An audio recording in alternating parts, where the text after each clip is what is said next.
उहे चीजवा के हनी हनी हनी हनी सुनी का देले बालो लिख के तोरा के सुनावा तनी ये बताई हाथना देला के बाद एक जना ना ये हाजिर कुछ खेल हवा में उड़ गए लोग हैं। तो हारा तनी भोजपुरिया समाचार में राउत स्वागत बटुए। प्रखंड प्रमुख को अविश्वास प्रस्ताव आए। अविश्वास प्रस्ताव तो आज बैठक रहल हा, लेकिन कौन कौन खेल भइल कि कुल कुर्सी खाली रहे। एको बीडीसी सदस्य हो या ना लौकल, लागत कि कुल कुर्सी धूर फाकत रहल। खाली त्रिमूर्ति बैठल रहे लोग। त्रिमूर्ति के मतलब बटुए कि एगो बीडीओ साहब रहन, एगो प्रखंड कृषि पदाधिकारी साहब रहन आ एगो सांख्यिकी पदाधिकारी साहब रहन। 12:30 बजे तक टाइमिंग रहे काहे के केहू आवे जाओ। फिर से प्रखंड प्रमुख ऋषिकांत सिंह के कुर्सी बाची गई। सबसे बड़ चीज बटुए कि दोबारा एहिजाब अभी तक के रिकॉर्ड जब से प्रखंड कार्यालय के निर्माण भइल दोबारा केहू प्रमुख बनल उलन नइखे। अब लागत कि यह बोर्ड को लगातार खाली प्रखंड प्रमुख ऋषिकांते सिंह रहे। एहिजा कुछ लोग जुटल बा, जनप्रतिनिधि जुटल बने, जदयू के वरिष्ठ नेता जे बानी एहिजा हरेंद्र बाबू उपाध्यक्ष बानी जिला के। एकरा अलावे प्रदेश के महासचिव बानी सीताराम सिंह जी जदयू के। साथे साथ एगो हमार मित्र बड़े पिंटू जी जे प्रखंड प्रमुख के खास मित्र हमें। तो कौन खेल भइल बा आज खेल तनी पूछल जाओ। आ दूसरा चीज एगो और बड़ सवाल बटुए कि उप प्रमुख पे भी अविश्वास प्रस्ताव डालल बा आ डाले वाला एक चर्चा काल हुई, लेकिन आज एक बातचीत कर जाओ। आई बातचीत कर जाओ कौन खेल दिला लोगी बताओ।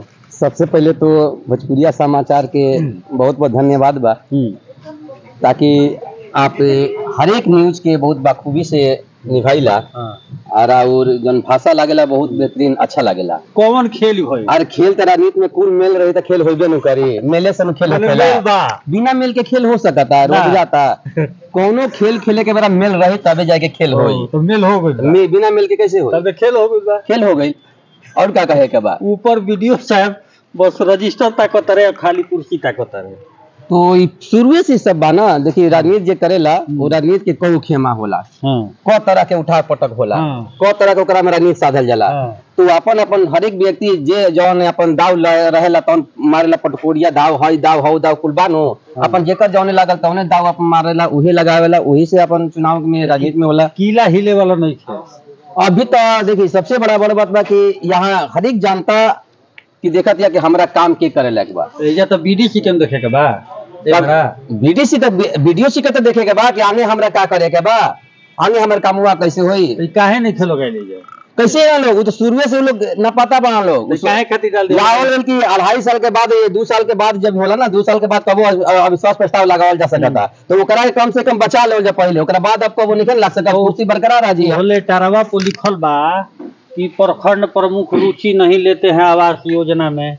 प्रखंड प्रमुख हम लोगों से अच्छा व्यवहार नहीं करते हैं तो आवल चाहत रहे। देखिए आप भी कभी जानते हैं कि हमने तो मर्द मेरा में झगड़ा होला तो फिर तालमेल होला कि ना होला? तालमेल हो गई। वो तो सबके बा, वो तो होते रहेला काम। राजनीति में यही होबे करेला, कभी कुछ तो पूरा राजनीति जानते बने। अब का पूछे के कुर्सी बाच गए दम। अब कुर्सी जात कहाँ रहे के बाचे के बात रहे। मेन तो बात यही हो बात जाए का जी का कहू उपाध्यक्ष बनी भोजपुरिया समाचार के हमारा तरफ से बहुत बहुत बधाई बा। प्रमुख जी के ऋषि जी के इतना कार्यकलाप बढ़िया बा। गलत ढंग से लोग अविश्वास के प्रस्ताव माने ही करता लो, लेकिन केहू आज नहीं खे अविश्वास माने बहुमत साबित कर एको आदमी आइले नहीं खेतो। तो एकर मतलब बा कि जान जाए कि इनकर कार्यकलाप बढ़िया बा। सब बीडीसी लोग खुश बा, लोग विरोध करला नहीं खे। लोग बकसा साइड में रखल बा। वीडियो साहब चुपचाप कबो कापी देखता रहे, कबो कुर्सी देखता रहे, कबो कापी देखता रहे, कबो कुर्सी देखता रहे। वीडियो साहब के देखे के बाद जब जनप्रतिनिधि बहुत ढंग से काम करते हैं, उनके विरोधी नहीं खे कि उनका विरोध में खड़ा होके वाला नहीं खे, तो उनका कार्यकलाप उनका तो देखा ही के बा। तो मिठाई उठाई खूब छोटी बटाई। हाँ कहे ना बटाई बहुत रुआ रही जाई मत रुआ भी मिठाई आज ना मैंने और दिन कहियो जब जब स्वागत हुई खूब रेला पर मिठाई चली चली हरिंदर सिंह अभी तो हम जिला जदयू के उपाध्यक्ष बानी जी। अभी तत्काल फिर प्रदेश में चल गए, प्रदेश राजनीतिक सलाहकार। वाह, बहुत सुंदर। सीताचा पुलिस फोर्स रौरा तो बहुत गेम के माहिर खिलाड़ी हूँ। कौन खेली हो गई सही सही बताइए। खेल नहीं खेल, जनता के मेल भाई। अच्छा, जनप्रतिनिधि के मेल भाई। काम बोलेला दुनिया में जो चमड़ा प्यारा ना हो खेला। ये गांव में बहुत मंत्री विधायक भइले। हाँ। बाकी जब से ऋषि का प्रमुख भइल माने और वो देख ली गांव से जाके बरसात में लोग के चरल मुश्किल रहे। मेन रोड गिरे से चाहे बाजा से वाला देख ली, गांव के चारों पोखरा देख ली, जो धार भइल, सारा व्यवस्था भइल, नली गली, तो काम बोलता नो। तो ई लिख के काहे दलसन 5 गो बात लिख के दलसन 7 गो बाणे करम है। 7 गो में के 2 गो दिमाग में आयल हम दिया। एगो चीज देखियो, जौन अविश्वास प्रस्ताव रहे ओकर 5 गो बिंदु रहे। हम बिंदु पढ़ के सुनावता नहीं, हम बाबा ले चाहब कि तोरे बिंदु हमरा के दे दिया थावा में, हम उ चीजवा पढ़ ली खोल के, उहे चीजवा के हनी हनी हनी हनी सुनी का देले बालो लिख के तोरा के सुनावता नहीं। बताई हाथना देला के बाद एक जना ना जे हाजिर कुछ खेल हवा में उड़ गए लोग हैं। तो हवा में उड़ है के बाद। हाँ, ये तो हाल हो गलू है कि गेहूं के रोटी तावा में, गेहूं के रोटी तावा में सब कोई उड़ गई हवा में। वही काम तो उड़ही के बाद देखिए मैं जनता के बीडीसी के काम प्रिय बा। हर बीडीसी लोग अपना क्षेत्र में वो लोग काम के टचना करे। देखी मनसा देवी अविश्वास प्रस्ताव में अमान कुमार, राहुल कुमार मेहता जो प्रमुख रहा, श्रीनिवास सिंह का दिहले बलो लिख के ही देखी। आपके द्वारा विकास योजनाओं के चयन में मनमानी किया जाता है, 1 नंबर बिंदु। दूसरा का बाप के द्वारा इंदिरा आवास योजना में कौनो रुचि रौरा द्वारा ना लिखल जाला। तीसरा बिंदु दिले वालों स्वच्छता कार्यक्रम के क्रियान्वयन में रुचि ना लिखल जाला। आपके द्वारा हम सभी पंचायत समिति के सदस्य के साथ उचित व्यवहार नहीं किया जाता है। 5वां बरौरा कार्यकाल में कर्मी के द्वारा उचित व्यवहार ना कोई जाला। तो ई मने जो भी आरोप लागल बा ई सब झूठा आरोप बा, झूठा बा, कुर्सी बचावे वाला आरोप। ई जब इनका आरोप रही, सही आरोप रही, तो सब लोग आज उपस्थित रहे लोग। हां, आज जब वोटिंग करित लोग। हां, ये लोग ना आवे के मतलब बाकी सबके समर्थन बढ़ुए। हां, अब विश्वास प्राव देले वालो देवल जो लोग का दिमाग में काइल कहां के देले वालो। बाकी सच्चाई ये बा कि वो लोग के क्षेत्र में जो भी काम बा वो लोग खुद अपने करता लो, करावता लो। हां, जो इंदिरा सोके, हां, चाहे समाज के माने व्यवस्था होके, उन लोग मान सम्मान के बात बढ़ुए, ओकरा में कोनो कटौती नहीं, जहां तक हम जानता नहीं। हमारा बुझाता कि 2.5 साल के खाना पूर्ति करे खातिर कुछ ना कुछ जाहि न। तो सिस्टम बा, सिस्टम के अनुसार सबके चलही के पड़ी। ओहे क दिहल बा सिस्टम के अनुसार भाई। सबसे बड़ा चीज भोजपुरिया समाचार बता दे कि एकरा पहले भी जो आरोप लागल बटुए अविश्वास प्रस्ताव में, हम लेटर हम रही बा इहे बिंदु ओहू में लिखल बा, उससे ओकरे डालल बा, उहे डालल सब कहानी गलत बा मनगढ़ंत भाई। हां, आए परचुआई प्रखंड के ए प्रखंड लायक प्रमुख बाणे, सबके लेके चलेला बाणे, पक्ष के तब विपक्ष के तब ये वोट ना देबे ओकरो जो सब सोनी करे घर दो ढलिया कर बाणे।